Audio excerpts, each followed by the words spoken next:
Djokovic just keeps getting even more powerful. Isner starts the match off being one of the best servers in the game, as we know. But Djokovic quickly had a chance right here to break in the first game. Misses the easy shot there. Big serving Isner, easy volley. Gets out of that game. Isner has to look for forehands where he can get his feet set. Right there he's got it, big forehand, but not enough on this arguably slow court. Even this shot. Great drop volley. And Isner misses the easy put away.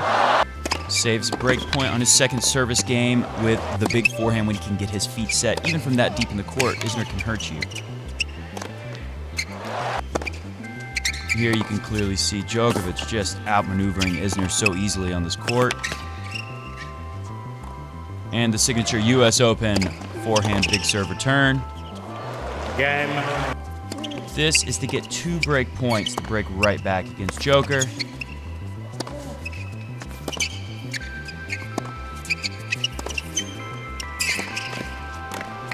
Joker's there. Easy volley. Too much of a stretch.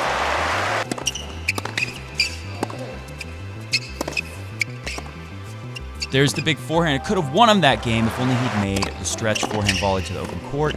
It's perfect. Has to be. There's the big forehand again. Big serve combo.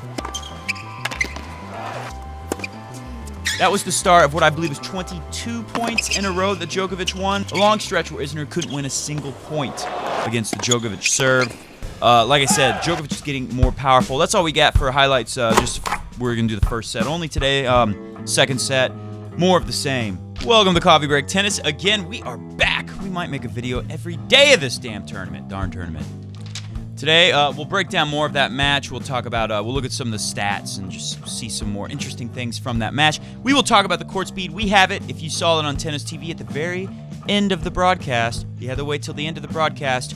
Our friend Robbie Koenig brought up the actual court speeds from previous years at this tournament, the Nitto ATP World Tour Finals, WTF, what the Federer happened yesterday. We've also got the updated chart of court speeds at all of the Masters tournaments for 2017, 2018. We'll look at that later. We've got this article from the Italians over at ubitennis.net. Is it slow or not? Players disagree with Roger Federer over court speed at ATP Finals. Meanwhile, British media anti-Fed forces come together to assault the great Swiss maestro Roger Federer. This is from TheGuardian.com. Roger Federer in line of fire over scheduling and Davis Cup claims. Julien Benneteau had some nasty things to say about Roger Federer. We'll talk about that later. Oh, there was another negative British media piece, I believe, by the Simon Briggs. We didn't print that one today. And of course, we'll talk about the big exciting matches that are coming tomorrow. Welcome to Coffee Break Tennis. I am the high priest of the Church of Federology. That is from a great comment on one of the previous videos below. Thank you for your comments below. Give us some comments now. What do you think about how this is unfolding? We've now seen everyone play. We're going to take a look in just a moment at the stats from the Isner-Djokovic match.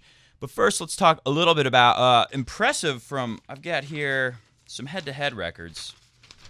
Sasha Zverev, we'd heard that maybe he'd had some kind of injury, and that explains some poor indoor performances recently. But he looked pretty good today against Marin Cilic. Marin Cilic did have some choky moments in that first set tiebreaker. But I think this is very significant to point out because look at this. Sasha Zverev leads 5-1 now on Cilic. That is a beatdown city record. When you're an older, established Grand Slam champion and multi-finalist like Marin Cilic, you don't want any of the young guns coming up, especially as young as Sasha Zverev. What is he, 21 now? You don't want them having a 5-1 head-to-head record on you. 2015 in Washington, that's a ATP 500. Marin Cilic wins 7-5, 7-6. A lot of tiebreakers in this matchup. And then from there, Sasha's won 5 in a row. 2016 in Montpellier, Frankreich. Shanghai in 2016. Sasha loses the first set and wins 2. Last year in Madrid, 3 sets with a tiebreaker to start it off. And of course, last year, right here at the Nitto ATP World Tour Finals. Oh, excuse me, that's 6 in a row wins from Sasha Zverev. He's 6-1 now. Even worse. This year at Rome, last year at the Nitto in 3 sets. Not even as close this year. That's bad for Mr. Cilic. It was very good for Isner. Isner has proven he can handle Sasha Zverev. And Cilic, you remember last year, he was, I think, didn't he give a dead rubber match, a third match last year? Was that against Federer, I believe? And Cilic played pretty tough there. But he had major letdowns in his other round-robin matches last year. I think Isner could get through this, and I guess the way that would play out would be Federer versus Djokovic semifinal and Nishikori versus John Isner semifinal. Maybe that could happen. Maybe Sasha Zverev can get a big win over Djokovic. He'll definitely move a lot better than Isner did. You saw in the highlights, Djokovic was just able to toy with John Isner on this court. Let's before we look at those stats, let's see what they said about the slow court. Put that on the screen, Mr. Go, as you're over there making noise.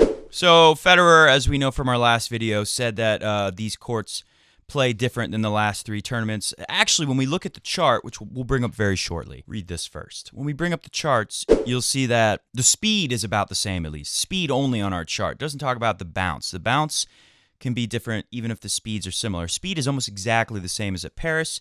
Let's see what Cilic said. I think this is the kind of court when you get a few matches on it and it gets used, it becomes quicker. It's just normal to me. I don't think the court is much different from last year.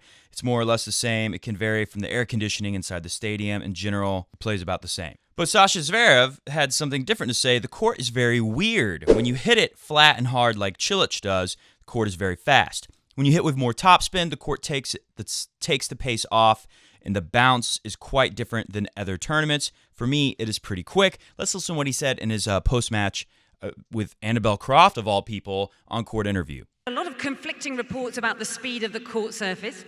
What's your opinion? How fast is it? It's very fast. Yeah, it is definitely one of the quicker courts that we have on tour. It's different from, Paris. Also, the mass in Paris was fast, but it was also low bounce. Here it's kind of quick and high bounce. So it's a mixture of both. So all games fit here, but it's tough to find your rhythm on it. So Sasha, they're saying at Paris, where Roger did pretty well, he lost in that third set to Novak Djokovic, a very close match. Sasha said it's quick and low bounce there. This is a quick and high bounce. Now for giants and for guys with the super stretch, I mean, how many times do we see Djokovic on that super stretch two-hand return?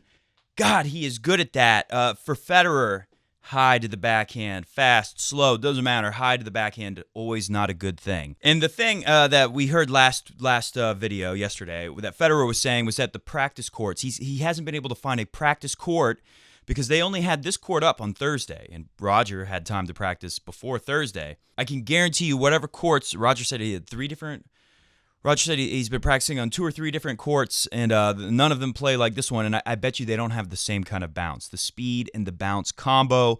Tim Henman weighed in. I didn't print it up, but Tim Henman basically said that Federer was out of position, which is weird for him, and mistiming a lot of shots. So we'll talk about that Federer stuff in a little bit. We'll talk about the matches for tomorrow, but first, let's look at the actual court speeds. This is very fascinating. So if Roger was talking about last year, yes, it's about 8 points slower on this chart, which would put that at, that's about 20% slower. But it's 0.1 of a point faster than Paris, where Roger said it's very different than. Roger's wrong on that, but Roger's right that this is not as fast as it's been. It's much slower than it was at Shanghai this year, but even slower than it was at the finals last year. To me, it's looked fairly quick. And I guess I'm not crazy because it is fairly quick. It is one of the fastest courts of all. It is the 3rd fastest court, only 0.1 ahead of Paris on this chart. But the high bounce is so bad for Roger. Better for the two-handers, even a Nishikori, not as tall as Roger, but he's got the two-hand above the shoulder extra strength. Historically, how it's performed, this is about the same as it was from 2012 to 2015. And 2016, 2017, a lot faster. So according to this is the fastest. Last year was the fastest this tournament has been in at least 6 years. Oh, one more thing before I forget. Take a look at what Jack Sock did in the doubles. This was there's no way to not show this highlight. Oh my words. Oh, another look at this. Right on that kind of elbow joint, wasn't it? Taking his frustration of being outside of the top 100 in singles out on those poor old men, God bless them, who play on the doubles tour. Isner with 10 aces in the first set, 5 forehand winners, only 1 backhand winner. I remember that passing shot. I believe that was a little two-hand up the line pass. But 19 unforced errors. Joker very clean, +7, 12 winners on 5 unforced errors. I love looking at the average serve speeds in an Isner match, just so much higher. 29 miles per hour, faster average on second serve. But look at the return serves. This is why I say Djokovic is getting even better. 88% of returned serves. Now, I think the higher bounce kind of helps Djokovic because it gives him a little more hang time. Same with Nishikori. Someone like Federer who's hoping to pack a lot of offensive punch and finish points quickly. This will take a little sting out of your shots. It's just all these different ways that you can diffuse offensive power. And Roger Federer's ball is going to hang just a little bit longer when you have that higher bounce. And just like Sasha was saying, if you really flatten it out, it moves pretty quick here. But if you spin it, if you put enough on it, the court gives it even extra bounce, extra time to hang. That's not going to help anyone who's just trying to shut people out with quick points. Speaking of quick points, Isner ahead 22-21, but beat down City in the others 5-9, 12-2 for Joker. Over 9 shot rallies 5-2. First serve in, Djokovic better. First serve win, Djokovic almost 20% better. Oh my God, I hope you realize how crazy of a stat that is. Second serves won, insane, 88% of the second serve points. So that tells me that this court is not very fast, or maybe it's just the fact that the kick serve is hanging there for Djokovic to get to a little bit longer, and it's really not, the height is not hurting Djokovic. He's so good on that two-hand return, on that stretch. We saw Djokovic blocking some forehand returns just to get a lot of returns back in play. It definitely worked. Isner saves 3 break points in that match, in that first set. Take a look at this. This was at 4-3 in the second set with Djokovic serving. This is when he finally lost a point. Djokovic 10 for 10 on first serves, 2 for 2. That's 12 points in a row. So that's his 3 holds there, plus the 1 break gets him at 4-3. Of course, he holds serve, but that was a closer game where Isner had his chances, wasn't able to break back. For the match, we see Isner 1 winner ahead of Djokovic, but 20 unforced errors ahead of Djokovic. And look at that. How many points? Total points won, 64-44. 20 right there. 20 unforced errors extra from the Isner when we deduct the unforced errors of Djokovic. And that is 20 points that made the match. 83% of returned serves in the total match. And, of course, the under 5 points, quick strike tennis points. Djokovic has Isner beat there, 41-34. Isner's always going to be helped there because he's going to have a lot of easy first serve points won. But he had a lot of first serves that came back to him, and he had to play tough points. So just look at this. Djokovic was just crushing Isner. 20% higher on win on first serve for the entire match. Second serve, 45% higher. Winning 85. This is insane. These are insane numbers. Look at this. Djokovic winning 20% more on first serve than Isner's was. Isner, maybe the best serve on tour right now. Second serve, 85% win from Djokovic. That's freaking crazy. 40, a lowly 40 from the Isner. 13 aces total. Here is a stat where you just knew there's no way Isner was going to win this match that they showed early on. Where is it? Check this out. This is unbelievable. Isner's career on hard court without Djokovic counted, so against the field, against all players besides Djokovic, 78% win on first serve, 57 win on second serve. It's a good number on second serve. Against Djokovic, that first serve win drops 10% to 68 and drops a whopping 13% on second serve to 44. So 68 and 44. Let's look at our stats again, double check that. Funny enough, it's almost exactly what Isner had, 67, 1% less than his average against Djokovic on hard courts for the career, and 4% lower on second serve at a very lowly 40%. Quick look at the head-to-head. Djokovic now leads 9-2 in the head-to-head against John Isner, dating back to Djokovic winning in 2010 and Davis Cup, Beijing 2010. Isner's first win, 2012, Indian Wells. I remember that match. Where were you when that match happened? It's kind of a shock to see Isner beat Djokovic. 7-6 in the tiebreak, 3-6, 7-6 in the third set. Tiebreak for Isner. A year later, Novak Djokovic gets him back in 3 sets. And then it's Cincinnati, 2013, the second win from John Isner, 7-6, 3-6, 7-5. They always play pretty tough, which is why this is a sign Djokovic is getting even more powerful. For good measure, Djokovic beats him at Indian Wells twice in a row. Miami 2015, Beijing 2015, and now almost 3 years later. All right, tomorrow we've got some good matches. Comment below what you see coming our way. I've got this story about Julien Benneteau saying Roger gets preferential treatment at the tournaments and it's unfair. We'll do that to finish the show. But first, let's talk a little bit about tomorrow. I think Dominic Thiem, good matchup for Roger Federer on these courts. The high bounce, now that we know that this high bounce, Roger's struggling with the timing, and we could probably link it to a higher bounce than the other indoor courts that he's just played. He's been trying to tune up for this big tournament, and the bounce is significantly higher than last year and the other indoor courts he's been playing at. Dominic Thiem hits one of the most explosive high bouncing shots. Wasn't as effective against Kevin Anderson because he's a big giant. Is it going to really mess with Roger Federer? I noticed Dominic Thiem was very far back on this court. A lot of things that you wouldn't do on fast indoor courts. Federer, if he can just play, I hate to say it, but even if he can just play as good as he did against Nishikori, at least for most of the first set, I know things went downhill, but if he can serve like he did and play on average about that way, a little cleaner, obviously, as he did in the first set, I think he beats Dominic Thiem in straight sets. That's what he's going to need to have a chance to make it. Because remember, here at the World Tour Finals, it's not just about wins and losses. When it comes down to maybe you're tied with somebody else in the head-to-head department, when they determine who goes, maybe if you're in the standings, you're very close to another opponent. Maybe you both have 2 wins and 1 loss. That could be how this wraps up for Nishikori and Federer. They could be on top with 2 wins and 1 loss each. They figured it out by sets won, then percentage of games won. So Roger will want to get through this in straight sets against the Dominic Thiem. Of course, you got to save a little energy for the rest of the week. I think it's doable. Keep your eyes peeled on that. Look for Dominic Thiem to hit those big explosive inside-out forehands at the Roger backhand, trying to target it and get it high on him with this high bouncing court. I'm sure they're all talking about it. The coaches know what's going on by now. Nishikori versus Kevin Anderson. These guys have, Kevin Anderson has been very good. For the last couple years, Kevin Anderson's been a pretty strong player, no denying that. I think Nishikori can get him here. I saw a lot of times where Kevin Anderson should have been able to break the Dominic Thiem serve and missed very makeable returns. As good as Anderson played, they even had a graphic on the screen showing that Anderson's returns were going very deep, hitting a very good return off of the Dominic Thiem serve. But I thought he missed a few too many of those. So if that happens again, even though Nishikori's serve isn't his greatest strength, I think he'll be able to handle on this pretty quick surface against the Kevin Anderson. He should be able to hold serve enough to have chances to break. Could be a very good match. I could obviously see that match going either way. Comment below what you think of that match.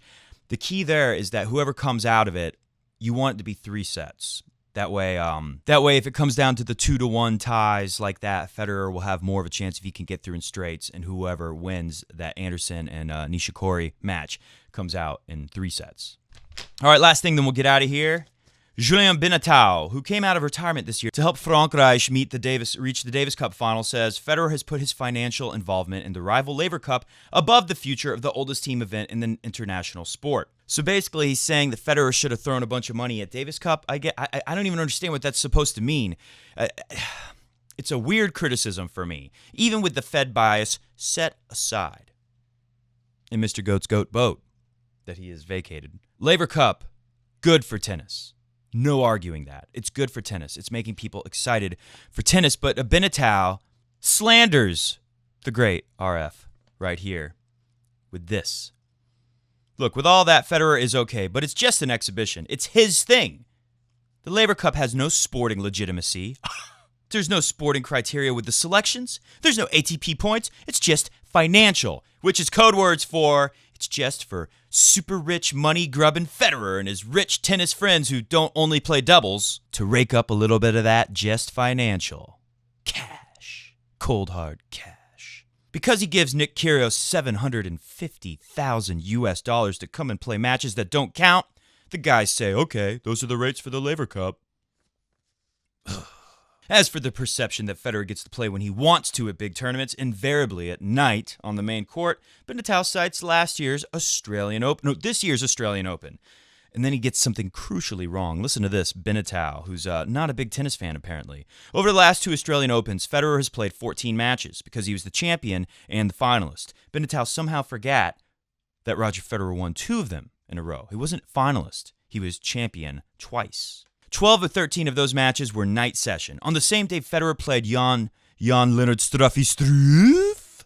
Novak Djokovic played Gael Monfils. Any tournament director would put Joker Monfils on the night session at 7:30, right? But no. They played at 2:30 p.m. in 140 degrees, and Federer and Struff played at night. Then he goes on to talk about the roof. But first we get the roof on fire. Let's talk about this. Monfils Djokovic. Look, it was super struggling Djokovic. A lot of people thought that might not be. It ended up being a good match, kind of. It was a crazy match. You remember that Monfils just had like some extraordinarily erratic play when he's playing injured Djokovic. This Monfils should have won that match, but Monfils is not a legitimate contender for tennis tournaments these days.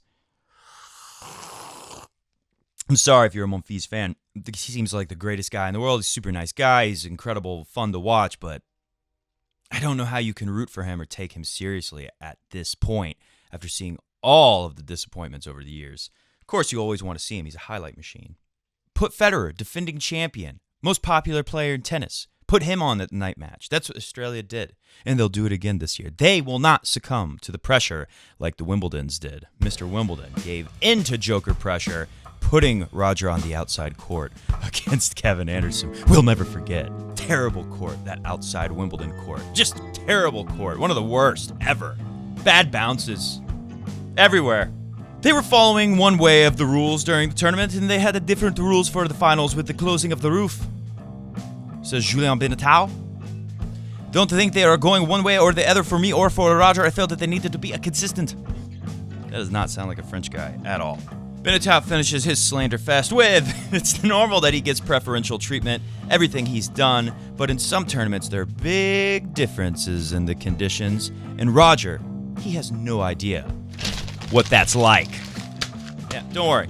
Roger has every idea what everything's like. He's done it all on the ATP World Tour. Thanks for watching Coffee Break Tennis. Sorry Mr. Goat ran out of here. I know a lot of you like to see him. Comment below what you think about the highlights, special match analysis format we've been doing this week, and we'll see you very soon. See ya!